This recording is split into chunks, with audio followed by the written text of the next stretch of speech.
एका प्लॅटफॉर्मवर येऊन देशातील पत्रकारांनी संघटित असायला पाहिजे. नॅशनल व्हॉइस मीडिया फोरम राज्य संघटनेची महत्त्वपूर्ण भूमिका. नॅशनल व्हॉइस मीडिया फोरम राज्य संघटनेची शेगाव येथे महत्त्वपूर्ण बैठक संपन्न झाली. सविस्तर वृत्त असे की लोकशाहीचा चौथा आधारस्तंभ म्हणून पत्रकार आहे. प्रिंट मीडिया व इलेक्ट्रॉनिक मीडियाची महत्त्वपूर्ण भूमिका पत्रकार निभावत असतात. परंतु बातमीचे वृत्तांकन देताना पत्रकारांवर वेळोवेळी हल्ले होतात. खरी बातमी दाखविण्यासाठी तळागाळातील पत्रकार हा घडलेल्या ठिकाणावर जाऊन आपल्या बातमीचं वृत्तांकन करत असतो. परंतु बातमीमागची सत्य शोधताना पत्रकार यांच्यावर जीवघेणे हल्ले होतात. म्हणून प्रिंट व इलेक्ट्रॉनिक मीडियातील पत्रकार बांधवांनी संघटनेच्या माध्यमातून एकत्र येऊन आपला सत्याचा लढा लढत राहायला पाहिजे.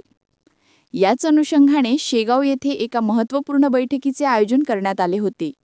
या प्रसंगी विविध विषयावर चर्चा करण्यात आली असून या लढ्यामध्ये नॅशनल व्हॉइस मीडिया फोरम राज्य संघटनेची महत्त्वपूर्ण भूमिका असून या संघटनेमध्ये सामील होऊन संघटनेला मजबूत करून पत्रकारावर होणाऱ्या अन्य अत्याचाराला वाचा फोडावी असा हुंकार शेगाव येथे झालेल्या बैठकीत उपस्थित असलेल्या पत्रकार प्रतिनिधी पद्मा मोहोड मॅडम यांनी आपल्या वक्तव्यातून व्यक्त केला.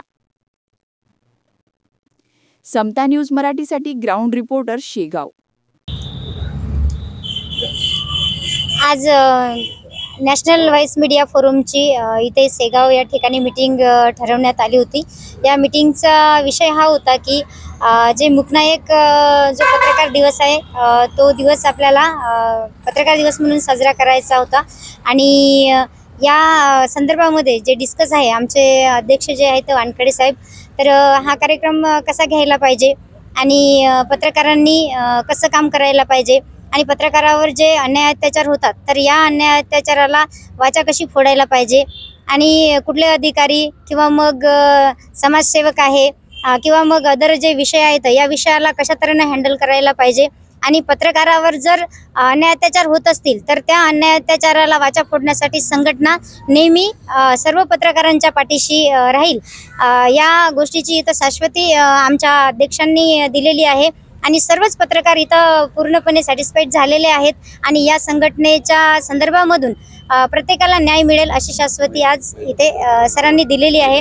आणि महिला पत्रकारांनी पण या संघटनेमध्ये जास्तीत जास्त विषयांनी जुळायला पाहिजे. आणि आताच तुम्ही बघताय की 3.5 वर्षाच्या मुलीवर मालेगाव तालुक्यामध्ये जो बलात्कार झालेला आहे तर अशा नराधमांना कुठेतरी जर शिक्षा द्यायची असेल तर खरंच महिलांनी या पत्रकार संघटनेमध्ये आणि आमच्या आंबेडकरी व्हॉइस मीडिया फोरम संघटनेमध्ये यायला पाहिजे. असे जर अन्याय अत्याचार होत असतील तर या अन्याय अत्याचाराला वाचा फोडण्यासाठी महिलांनी जास्तीत जास्त पत्रकारी क्षेत्रामध्ये यायला पाहिजे. तेव्हाच महिलांना पण न्याय मिळेल. अन्यथा असेच जे विषय आहेत हे घडत राहतील. त्यासाठी आंबेडकरी व्हॉइस मीडिया फोरम ही नेहमीच नॅशनल व्हॉइस मीडिया फोरम ही नेहमी न्याय देण्यास तत्पर राहील अशी इथं आमच्या सरांनी आम्हाला शाश्वती दिली.